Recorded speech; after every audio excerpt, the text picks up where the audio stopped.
garant constitutionnel du bon fonctionnement des institutions. Je ne trahirai donc jamais mon serment.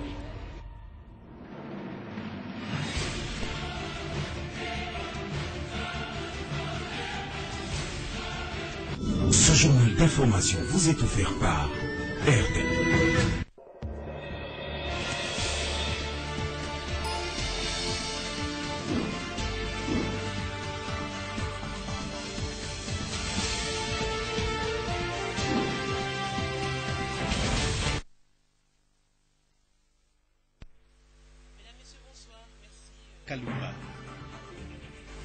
Différents ports de Kinshasa ont été inspectés pendant 2 jours par le ministre en charge de l'initiation à la nouvelle citoyenneté.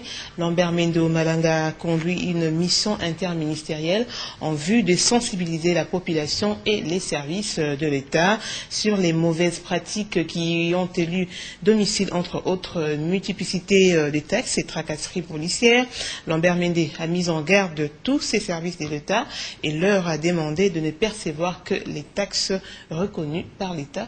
Papi Boabouy était dans sa suite.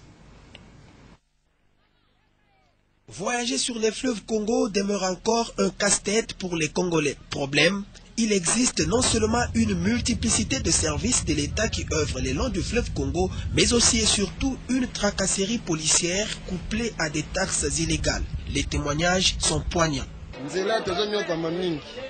Kulungwa chumbiri poko maana Kinshasa ba barrière ko mata 7 ba militaire ko yata ngonyoso ba soda baza ko lukaka ba mbongo soko mbongo zate boko lekate okolongwa kaka wa patia kinkola olongwa wa kokoma ngabanjo bazali baza ko za barrière okomenkene biro ezali wana ba biro ngona kaka bazwaka 5 litres na ma 5000 litres na 5000 biso ba matière tozopesa.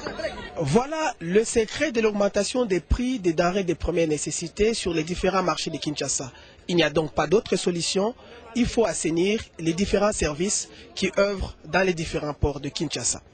Et le gouvernement de la RDC, qui est informé de tous ces abus, a diligenté une mission interministérielle dans les différents ports. Conduite par Lambert Mende Omalanga, ministre en charge de la nouvelle citoyenneté, cette équipe, qui comptait aussi les représentants du ministère de la Défense, de l'Intérieur et du Transport, a visité les différents ports et surtout les différents services qui œuvrent dans ces ports. Au port de Maluku, Lambert Mende et son équipe ont même pris les fleuves pour Kinkole, en vue d'échanger avec les services de l'État et la population, avec à la clé un même message: toutes ces pratiques qui n'honorent pas le pays et qui sont même à la base de l'augmentation des prix des denrées de première nécessité dans les différents marchés de Kinshasa doivent cesser.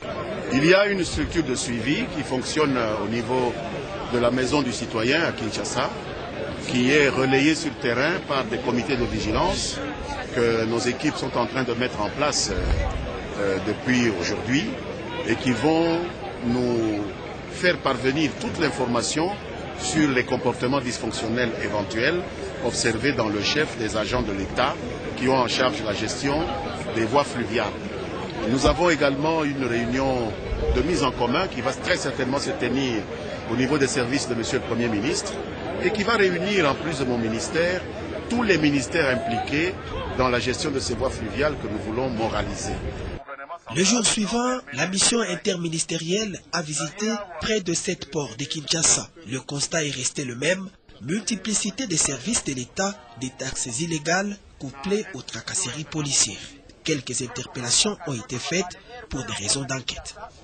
À la question de savoir comment les choses se passeront sur le terrain, eh bien, le gouvernement y réfléchit, mais en attendant, des groupes de surveillance ont été organisés.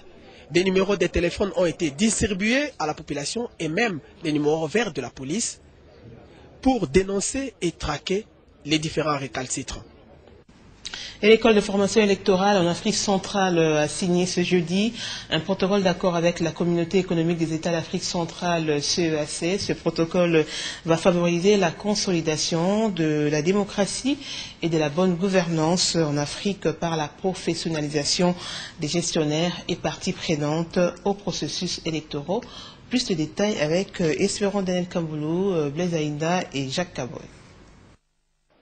En application de l'un de ses objectifs qui parle de sa collaboration avec les autres institutions et réseaux nationaux, régionaux et internationaux dans les domaines électoraux et de la gouvernance démocratique, l'école de formation électorale en Afrique centrale vient de signer un protocole d'accord avec la communauté économique des États d'Afrique centrale, CEEAC. La cérémonie se déroule au siège de l'EFEAC dans la commune de la Gombe en présence des membres du bureau de la Commission électorale nationale indépendante.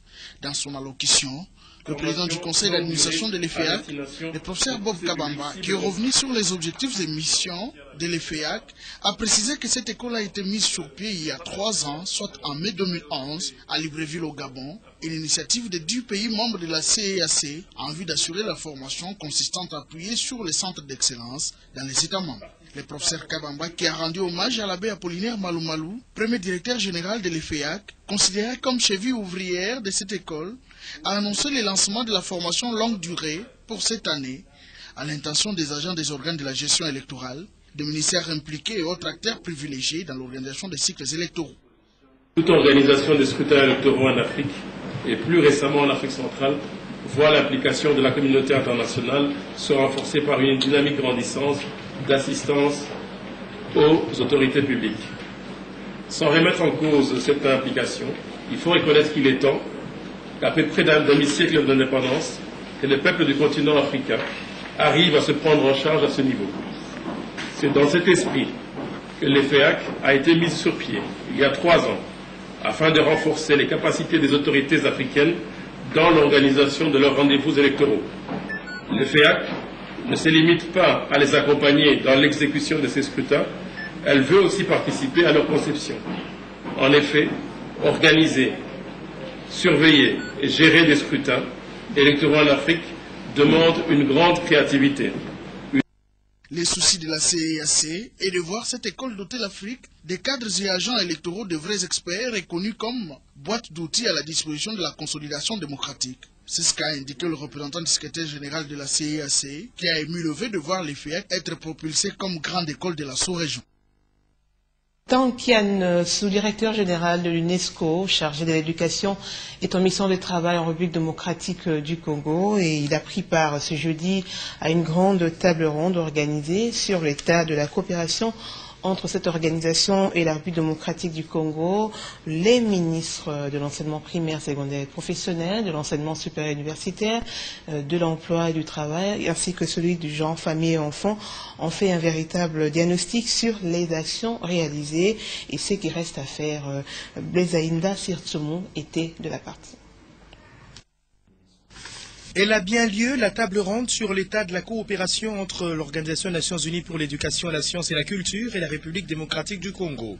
Session qui intervient à l'occasion de la visite du sous-directeur général de l'UNESCO, chargé de l'éducation, Tang Kian. Tous les ministères concernés par la question sont présents. D'abord, le ministère de l'enseignement primaire, secondaire et professionnel, dont le ministre Waker Mwangou est président de la Commission nationale UNESCO. Il a mis en exergue les réformes élaborées par le gouvernement dans le cadre d'une stratégie de développement du secteur de l'éducation. Stratégie qui a permis à la RDC de définir de manière claire et précise toutes les procédures dont la mesure phare est la gratuité de l'enseignement primaire. La RDC est admise au partenariat mondial pour l'éducation et l'octroi de 100 millions de dollars américains dont le déblocage est imminent. Le ministre a souligné le fait qu'en raison des difficultés du moment, il sera difficile d'atteindre les objectifs du millénaire pour le développement à l'horizon 2015 dans le cadre du programme EPT, Éducation pour tous.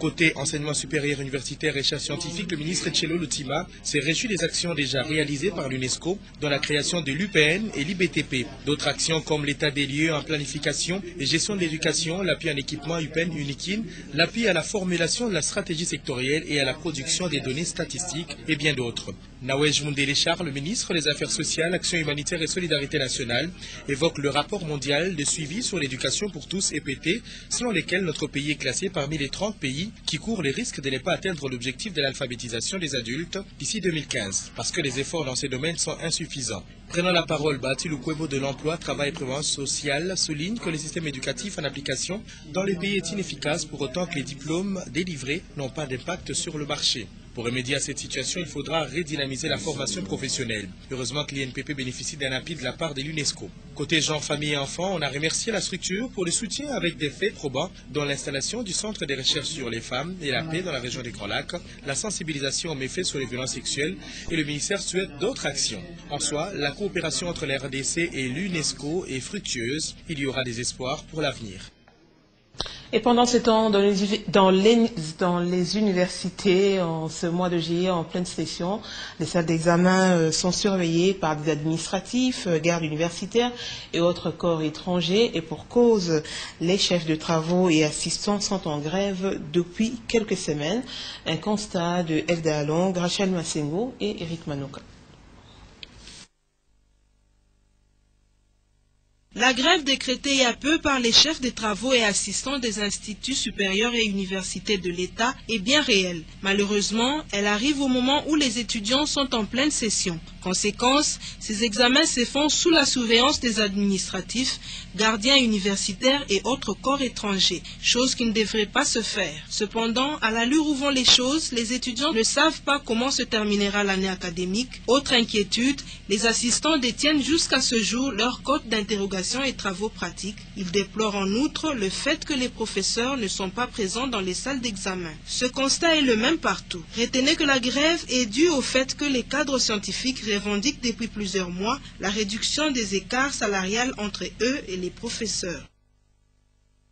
Le ministre de l'Environnement, Conservation de la Nature et Tourisme, Bavon Samputu et Lima, s'est entretenu ce jeudi avec une délégation des partenaires conduite par Jean-Michel Dumont.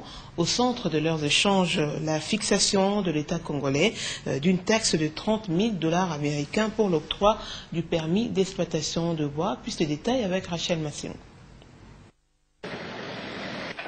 Le gouvernement congolais, à travers le ministère de l'Environnement, veut encore mobiliser des recettes pour l'État. Un arrêté interministériel a été signé pour le paiement d'une taxe de 30 000 $ à l'octroi du permis d'exploitation du bois. Une décision qui semble ne pas satisfaire les partenaires étrangers qui, pour eux, le paiement de ces frais ne pourra pas assurer le déboisement, moins encore la protection des forêts de la République démocratique du Congo. Voilà la raison d'être de cette séance de travail qu'a eu le ministre de l'Environnement, Conservation de la Nature et Tourisme, Bavon Samputu et Lima, avec une délégation des partenaires conduite par l'ambassadeur de France en RDC, Jean-Michel Dumont.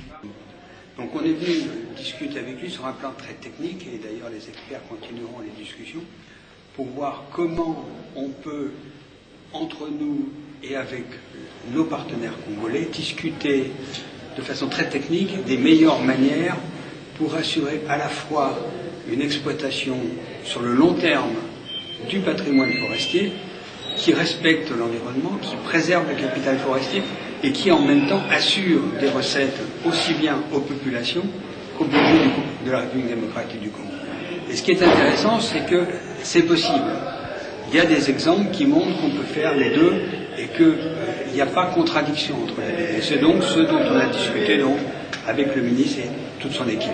Le numéro 1 de l'Environnement, Conservation de la Nature et Tourisme a rassuré à ses hôtes que leurs points de vue seront pris en compte pour l'amélioration de ce secteur et la protection de ce grand patrimoine forestier que regorge la RDC. Le gouverneur de la province orientale poursuit ses visites d'itinérance dans quelques communes de Kisangani. Partout où il est passé, Jean Bamanissa Saïdi a pu se rendre compte de dures réalités auxquelles font face ses administrés. Dans la commune de Lubunga, par exemple, où il était dernièrement, Jean Bamanissa a promis de trouver des solutions palpables. Plus de détails avec Elda Long et Léoline Daknikela. C'est une ambiance chaleureuse qui a régné à l'arrivée des gens Bamanissa dans la commune urbano-rurale de Lubunga à Kisangani. Les habitants n'ont pas attendu que le bac accoste, mais sont allés avec leur pirogue accueillir le chef de l'exécutif provincial en plein milieu du fleuve. Sur l'autre rive, ce sont de cris de joie, des chants accompagnés de quelques démonstrations de la lutte traditionnelle Libanda. Le souci de Jean Bamanissa, c'est de se rapprocher de plus en plus de sa population pour concrétiser la vision du chef de l'État, mais aussi toucher du doigt leur dure réalité.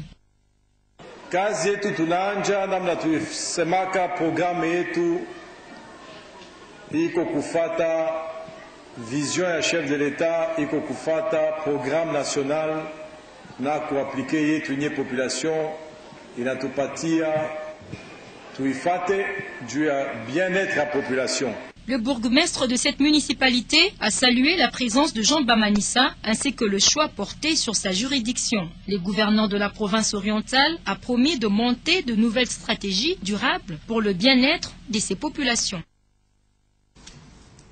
Et dans les Katanga, plusieurs rois et princes d'Afrique sont à Lubumbashi pour la commémoration des 15 ans de règne du Mwami Munongo, président de tous les chefs traditionnels de la République démocratique du Congo. Ces hôtes ont d'ailleurs été reçus par le gouverneur de la province du Katanga, Moïse Katumbi Chapwe Manangwa, prince Yeke, Blaise Ainda, sur les images de Nyota Télévision.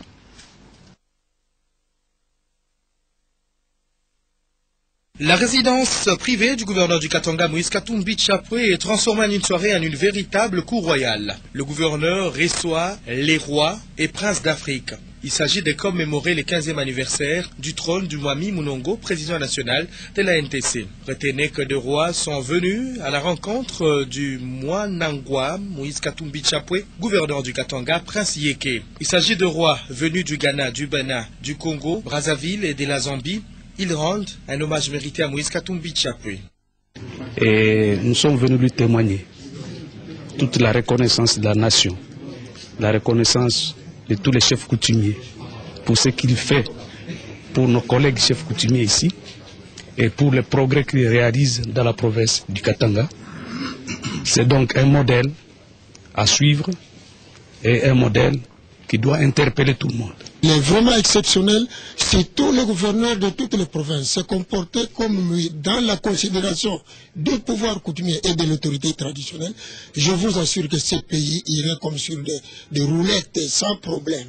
Ils lui remettront un cadeau à Moïse Katumbi Chapwe, celui-là même qui a été élu Black Star africaine, le costume royal tinké ivoirien symbolisant la stabilité, un bracelet en ivoire provenant de Livingstone, tous les cadeaux qui reconnaissent à Moïse Katumbi Chapwe le sang royal. Tous les chefs coutumiers de la République démocratique du Congo sont par la suite venus à la rencontre de Moïse Katumbi Chapwe. Ils sont venus de tous les coins de la RDC et voulaient le voir et il les a reçus. De la province du Katanga, faisant un tour dans les Kassai occidentales où l'Assemblée provinciale est en session extraordinaire. Au cours de cette session, les députés provinciaux vont valider la feuille de route de la province en matière de gestion des finances publiques, examiner et valider les plans d'action prioritaires de la province, ainsi que examiner et adopter le projet des 10 portants rectificatifs du budget de la province, exercice 2013. Le compte rendu avec Espérant Daniel Cambou. C'est une session qui se penchera sur les arriérés législatifs de la session de mars ainsi que d'autres dossiers revêtant un caractère urgent qui devraient nécessairement être examinés au début du deuxième semestre 2013. La cérémonie d'ouverture en présence des membres de l'exécutif provincial du Kassai occidental avec à leur tête le vice-gouverneur de l'Air Kawino et les membres du conseil provincial de sécurité n'a connu qu'un seul point à l'ordre du jour, le discours du président. Omer Mijimbu Chakalao, qui indique les matières à traiter, exige la présence permanente des membres de l'exécutif dans la salle de plénière. Ainsi, invite le gouverneur de province a désigné selon les cas le ministre responsable du dossier en cours d'examen. Le président de l'Assemblée provinciale ne se réserve pas d'aborder devant les caméras les questions d'insécurité dans certains territoires du Kassai occidental. C'est toujours triste de voir qu'au Kassai occidental, les gens veulent régler les problèmes avec les couteaux, avec les armes. J'ai beaucoup regretté quand j'ai vu les photos de ce qui se passe à Belenge. Quand j'ai vu les photos, j'ai vu réellement des photos avec du sang de ce qui se passe dans le gouvernement d'Aquancoïde. C'est triste.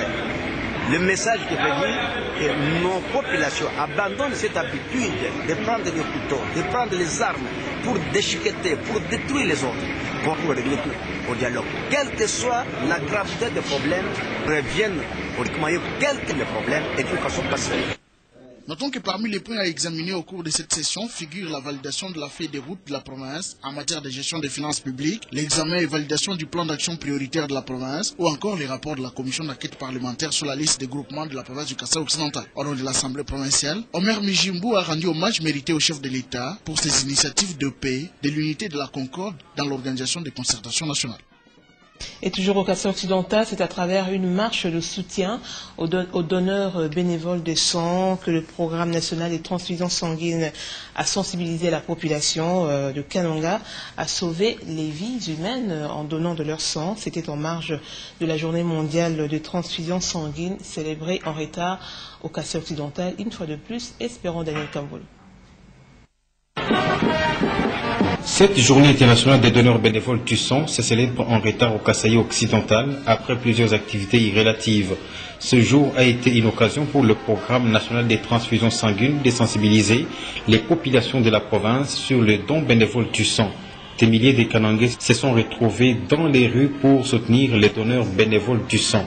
Sur le point de chute de cette marche de soutien, plusieurs donneurs se sont livrés au prélèvement. Le médecin coordonnateur provincial du programme national des transfusions sanguines au Kasaï occidental a expliqué que ce don de sang a un rôle salvateur pour les malades anémiques. Christian Nandou reconnaît les améliorations dans son programme et les efforts qui restent à déployer. Au Kasaï occidental, la promotion du don bénévole de sang se porte plus ou moins bien, mais beaucoup de choses restent à être faites. Parce que on a quand même noté une certaine amélioration depuis presque 10 ans. On est parti presque de 6% de dons bénévoles de sang pour toute la province. Actuellement, on est aux environs de 30%. C'est une démarche qui reste tout entière parce qu'il faudrait avoir au moins 80% de dons bénévoles de sang. À ce jour, le Kasaï occidental comporte 2 points de prélèvement pour plus de 400 donneurs bénévoles de sang, dont près de 100 déjà fidélisés. Revenons à Kinshasa où, dans les soucis de désengorger quelques artères importantes de la capitale, il a été identifié quelques routes secondaires. C'est notamment l'avenue du Cercle qui relie le boulevard du 30 juin et l'avenue de la Libération ex-24 novembre en évitant le tronçon IEC qui souvent est très sollicité et l'avenue Mont des Arts qui connecte l'avenue Wangata à l'avenue Libération ex-24 novembre en traversant l'avenue des Huilleries. Ces 2 routes sont en cours d'asphaltage. Jules Kaboula était sur le terrain. Les 830 mètres de l'avenue du Cercle qui passent devant le cimetière de la Gombe, en partant de l'avenue de la Libération pour le boulevard du 30 juin, sont en pleine transformation. Après la préparation des différentes couches de stabilisation et des drains, l'après-midi de ce 11 juillet a débuté la pose de l'asphalte. Anaklebi Popo dirige les travaux par ici. Avec l'embouteillage qui se crée sur 24, sur Libération, au niveau de l'IEC, cette route permettra de décongestionner cette tronçon de route de l'avenue de Libération. Donc quelqu'un qui peut entrer par le boulevard, il sort facilement sur 24 du côté Congo Futur, sans embouteillage du tout. Cette route fait jonction avec l'avenue Mont des Arts qui connecte de la Libération à l'avenue Wangata en traversant l'avenue des Huilleries sur 1500 mètres. Étant donné que l'avenue Wangata est un sens unique qui monte vers le boulevard du 30 juin, c'est une belle opportunité pour soulager la sollicitation des avenues de la Libération et de Huilleries, a dit Benjamin Wenga. Nous sommes pratiquement à la fin de la partie Libération Huilleries. Il reste Huilleries Wangata. De l'autre côté, on a pratiquement traité toutes les couches. Vers le bout de Huilleries, on est en train de régler la couche de base pour envisager de poser les goudrons. De ce côté, après Huilleries jusqu'à Wangata, nous décaissons encore pour commencer la fondation de la petite partie. Et puis bon, ça va décongestionner la circulation entre Libération et a signalé que ces travaux sont financés par le gouvernement central et celui provincial.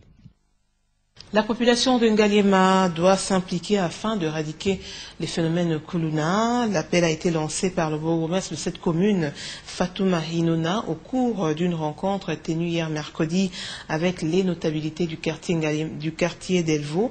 Et dans le cadre de la redynamisation du Parti du Peuple pour la Reconstruction de la démocratie, Fatouma Hinona a ensuite échangé au cours de cette journée avec les comités exécutifs communaux et de quartier de Linda Kinkela. Eric Manouka y ont pris part.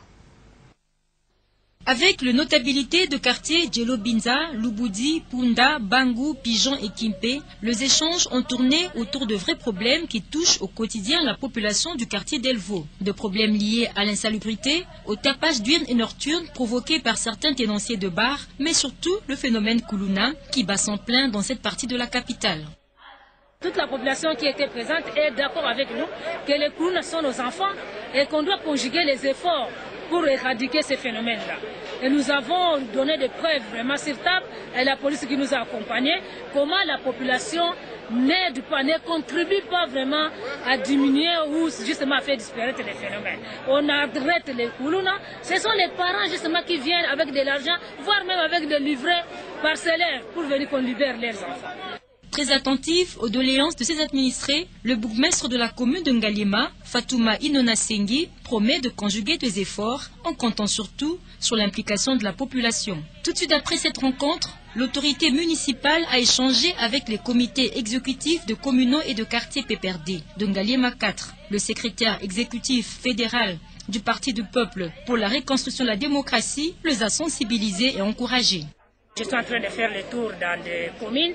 C'est pour évaluer un peu la viabilité du parti et les encourager aussi d'aller de l'avant et partager un peu d'expérience que nous venons de vivre en Chine. Que vraiment l'important, ce qui est très très important, c'est les cellules de base. Si chacun vraiment se met vraiment à la hauteur ou bien se met à bien gérer les cellules de base, vous allez voir que nous irons de l'avant. En multipliant ces genres de rencontres, Fatouma Inona veut toujours garder haut et allumé la flamme du PPRD, le parti cher à Joseph Kabila Kabongi. Voilà, mesdames, messieurs, c'est par ici que nous refermons cette dernière édition d'information de la soirée sur Digital Congo. Merci de l'avoir suivi. Retrouvez demain à 9h Bibi Chouika-Bantompi. Moi, je vous retrouve demain à partir de 23h. Passez une très bonne nuit en compagnie de nos programmes.